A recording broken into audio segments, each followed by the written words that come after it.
Did you hear that? What? I had a dream last night that filled me full of fright. That noise. The devil below in his great big fiery hall. Was that the horror comedy podcast? With Jake and Haley, Sundays and Wednesdays. Gazing at the merry crowd who came to witness the show. The only podcast where we get high and try to scare you and share short, scary stories. I knew that the devil Contains marijuana. Keep away from children. I saw the cute Mrs. Devil so pretty and fast. Hi, it's Haley with the Horror Comedy Podcast. I'm hoping that you're listening to this post-inauguration day safe and happy after Joe Biden peacefully assumed his new role as president. Or you could be listening from your bunker after you traveled out of your, or maybe you traveled out of your vault in your nice fancy suit. You killed lots of rad roaches to get where you are, and you even got a dog along the way, or like maybe you joined like a cool club, and that's awesome. I hope that's also good. Either way, I hope you're safe. I hope you're happy. I hope you're doing great. This is the Horror Comedy Podcast. It's Wednesday, so I'm going to tell you some short, scary stories that I find on the internet. I don't really do a whole lot of joking around on these episodes. These are just the stories that I feel like would just kind of ruin Jake's day. We're going to spare Jake, and I'm just going to tell you, and it's scarapy. We're going to feel good. I'm smoking some fat fucking dabs. We just got an e-nail. If you don't know what that is, basically, like, you don't have to heat up a torch to do dabs. So there's no rules. Like, there's no one to tell me no. It's incredible. Without further ado, sweet baby angels, this was posted on the paranormal board of 4chan in June of 2020, which feels like forever ago, but it was really not. This person says, be 8 to 10 years old. My mom has a phobia of intense storms due to being caught in a tornado when younger. She goes to a large building like a church or a store anytime there's a bad storm, so I stay home with my dad. So this particular night, it's bedtime and I'm scared a little bit, so I decide to sleep with my dad just because of the storm outside. I lay in bed, my back facing the door, looking at the opposite wall. This gave the wall a square little doorway of light, and I see a shadow creep up as if someone is looking into the room, coming up behind me. I see a head and shoulders. Half of the doorway is covered. I turn around and I see nothing but the kitchen light. I look back at the wall and the shadow goes the rest of the way up and the whole wall turns black. I close my eyes and start to try to get my dad up, and I can't, so I just start to pray, and eventually I fall asleep. When I was younger, maybe 7 or so in elementary school, I shared a room with my sister. My mom comes in to wake us up for school. I'm half awake, I'm getting up. I look at the closet and I see a girl with a hateful look and a knife floating above the closet shelf. I was stunned. I start screaming and I call my mom. She comes in and calms me down. I explain what happened. She says, "No, that's all right. Don't worry, you were just still half asleep." And my sister says, "No, I saw it too." She still remembers it to this day as well. When I was a younger teen, I was at a Friday night youth event at my church. Only the kids from the church know about it. Everyone in the sanctuary is there. There's like a band playing. And this old man walks in. This church was in the country, but it still had houses around. But it was a small town, and nobody knew this guy, or how he would know to be there. And he's got like pale skin and purple lips. He looks like he's like suffocating or dead. He sits to himself in the back, rocking back and forth, and mumbling in what seems to be tongues. Something about it just gave me a bad feeling. The pit of my stomach dropped. I wanted to puke. In the midst of all this mumbling, you could hear his regular voice say things like, "I'm sorry," and "Don't mind me." Everyone's a little on edge. The band finishes their song and they get everyone to start praying. This goes on for a short amount of time until the guy gets up and walks the fuck out. After the youth night, my mom was talking with the band about how weird it was, and they were convinced the dude was possessed.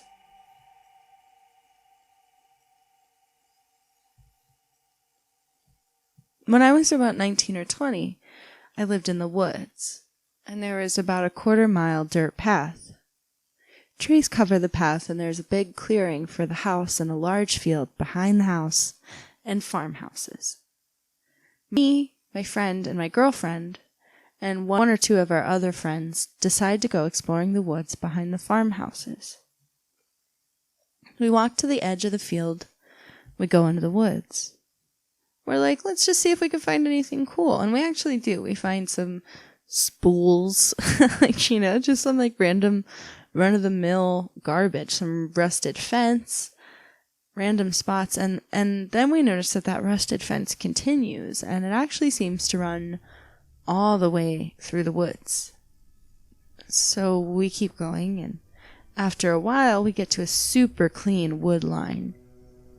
Large cutout in the woods, small metal building in the center with a large concrete pad.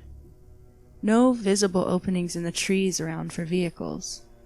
So I can't figure out how or why this would be here. The concrete pad and most of the grassed area were surrounded by a super clean concrete pillar steel bar fence. We see no markings or signage, and it just seemed weird for such a sterile place to be so far back in the woods. Never returned. One night, when I was maybe 17-ish, I was laying in bed, and about 2 or 3 a.m., a loud scream or roar comes from the woods. Opposite side of the woods from the previous story. I can't describe this roar. It was like a man roaring from deep, but also a ram or something dying. It was blood-chilling. I hear something in the living room, and I go and see my dad looking out the window, because he heard it too. We were both freaked out, and we went back to bed, and I couldn't sleep. I was actually talking with my dad the other day, and this came up. He said it happened at a different time, but my sister heard it too. So, one time I was sleeping in my room. This time, the head of my bed is facing out of the room and down the hall. I randomly wake up and look down the hallway. At the opposite end of the hallway, a carton of eggs. Probably waist or chest high, spinning like a video game pickup. I freeze for a few seconds before shutting my eyes and praying to sleep. The same room, this time the foot of my bed is next to the hallway. If you come in from the hall and turn left as soon as you enter, that's my bed. I wake up in the middle of the night. Pit of stomach gone, terrible, awful feeling. I open my eyes and a tall figure is standing at the foot of my bed. It's a large man. Seems to be wearing a trench coat and a large hat. Like the Hat Man, if you've ever heard of those stories. I gape at it for a few seconds before I start praying as hard as I can. It stayed so long, I began to cry. The pressure became overwhelming. I wake up the next morning very tired. Close in time to the last incident, I was laying in bed falling asleep when my arms start to rise. I start to freak out, feel the same pressure. My hands are all the way up. I repeat last time as in prayer and panic until it feels like my hands are released. I freak the fuck out and try to go back to sleep. I think this is the last one. Most of the other things I've seen are quite similar, just shadows and Hat Man, stuff like that. This one time, though, on a church camping trip, I'm around 14, my best friend is the same age. It's also his brother and another dude who happened to be my closest neighbor. The oldest of us was around 16. We were at a larger lake in North Carolina, Lake Lure or Jordan Lake. We've been having a good time. Everyone's having fun. Nightfall on the second night. We're leaving tomorrow to go back to church and home. My neighbor and friend's bro decide to ride to the water area to look around. So my friend and I tag along. We ride through the trees on the paved paths to the paved swimming area. It's very clean paved. The tree line is flush with water on the right side. We were standing close to the right tree line in front of the boat ramp with the car parked behind us. Throwing rocks, talking, looking at the water. We all get quiet as a hazy, dim, white ball starts to float up and off the water, maybe 100 yards out. Hey man, do you see that? What the fuck, man? Etc. The ball floats a little higher, then directly over to the tree line on the right side. It's floating towards us now, almost halfway up in the trees. We all freak out, run to the car, and scramble to pile in. We rush back to the campsite and start talking about it. My friend and I end up talking with the pastor for a bit. We're walking back to the tent with my friend when I see something out of the corner of my eye. I turn around and I see nothing. On the way, looking back forward though, I see a girl in dingy white clothes. I freak out and I tell my friend to look. I look back and there's nothing there. I tried to sleep, but I was scared all night. I get back to church the next day, and I see my friend's cousin, and I tell her all about it. She freaks out and tells me she just saw on the news that a kid went missing out there a little while ago. We see a girl who died at the lake on the news that night. She died out there a couple of weeks before. Yeah, I hate it. Our next story comes from a paranormal board poster who posted on 4/20 of 2017, so thanks for that. And they said, sorry, I didn't green text this. I already had this typed out. When I was a lot younger, I lived in this really bizarre house. I mean, it was like a normal house on the outside, but I would get really bad paranoia and anxiety when I went downstairs by myself at night, among other things. But the weirdest thing was this one room in my house that no one would ever go into or even really acknowledge. I tried later after we had moved to talk to my parents and siblings about it, and no one knew what I was talking about. I would have thought I was imagining it, except occasionally I would find new stuff in the room and I would take it. I was young and the stuff wasn't there the last time I went in, so I figured it was left for me. Kid logic, whatever. The room itself looked like it had been burnt by a house fire, and if the lights in the room even worked, I never saw them on. Everything in the room seemed grayscale and just devoid of life, which was why the things I took from the room stood out so much, except for the cross.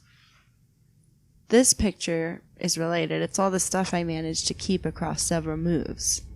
The cross was the first thing I took because I was young and it managed to shine in what little light the room got from the outside.